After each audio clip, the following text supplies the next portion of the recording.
فضل الرحمان چاہتا کیا ہے؟ ایک جتھے کو لا کے یہ جو خوف ہراس پھیلانے کی کوشش ہو رہی ہے، یہ آرٹیکل 152 کی خلاف ورزی ہے. کوئی دوسری ملیشیا ہو نہیں سکتی ہے سوائے فوج کے اور پولیس کے اداروں کے. یہ جو اپنی وردی لے کر آئے ہیں، اس کا مقصد کیا ہے؟ لوگوں کے اندر خوف ہراس پھیلانا ہے، پھر اداروں کو ٹارگٹ کرنا کہ آپ دور رہیں ہم سے. دیکھیے، امن و امان قائم کرنا یہ حکومت کی ذمہ داری ہے، کسی کو تحفظ دینا حکومت کی ذمہ داری ہے. آپ نے احتجاج کرنا ہے، کریں، آپ کو کس نے روکا ہے؟ جو آپ نے آج کی جو حرکت کی ہے، جس طریقے سے وردی میں لوگوں کو ملبوس کر کے آپ تیاری کرا رہے ہیں، ان کے خلاف مقدمے ہوں گے انشاءاللہ. آج میں پریس کانفرنس کرنے اس لیے آیا ہوں کہ ان کے خلاف کارروائی ہوگی. کسی کو یہ اجازت نہیں دے سکتے کہ وہ کسی وردی میں اپنی وردی بنا کے آگے آئے کہ جی ہماری فورس ہے. فورس ایک ہی ہے، اس کے علاوہ کوئی فورس نہیں ہو سکتی.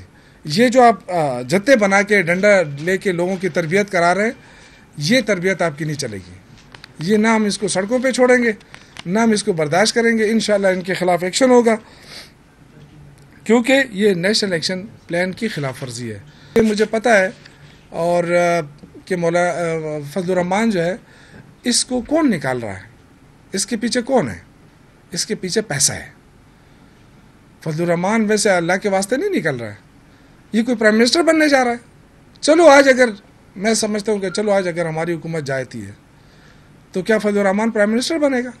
کبھی بھی نہیں بنے گا، نہ اس کے پاس اتنی اکثریت ہے.